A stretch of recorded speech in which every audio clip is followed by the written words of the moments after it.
Chiara Guerra è stata massacrata con 42 coltellate. I colpi letali sono stati due, il primo al torace, la lama ha trapassato il cuore, poi, quando l'insegnante 53enne era già a terra, è stata giustiziata con una pugnalata tra il collo e la nuca.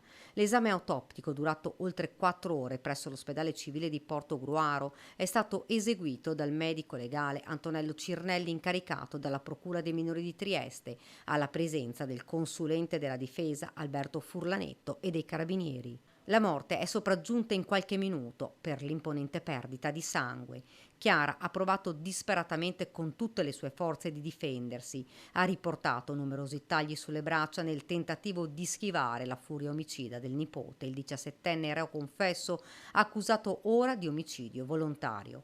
Un delitto efferato che si è consumato all'interno della legnaia nella proprietà di famiglia.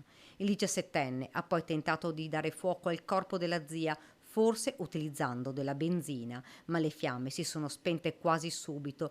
Così il nipote ha caricato la zia priva di vita in una carriola, l'ha coperta con un telo, poi ha gettato il cadavere nel fiume assieme al coltello utilizzato per ucciderla. Si tratta di una lama non lunga, forse 10-11 centimetri. Fra le questioni da chiarire, come il giovane possa essersi fratturato il metacarpo. Non si esclude possa essere accaduto durante la colluttazione, ma questo sarà da verificare.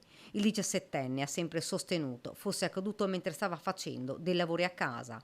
Certo è che aveva sul corpo numerosi graffi, probabilmente di Chiara, che aveva tentato di salvarsi la vita.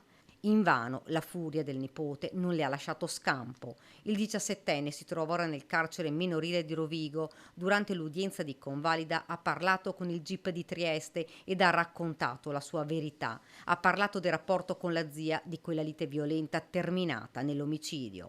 Prima dell'esame autoptico, la salma era stata anche sottoposta ad un attack total body. Il medico legale ha ora 60 giorni per depositare le proprie conclusioni. È probabile che già nelle prossime ore, previo nulla osta, alla sepoltura della procura minorile giuliana, le spoglie della donna vengono messe a disposizione dei familiari per il rito funebre.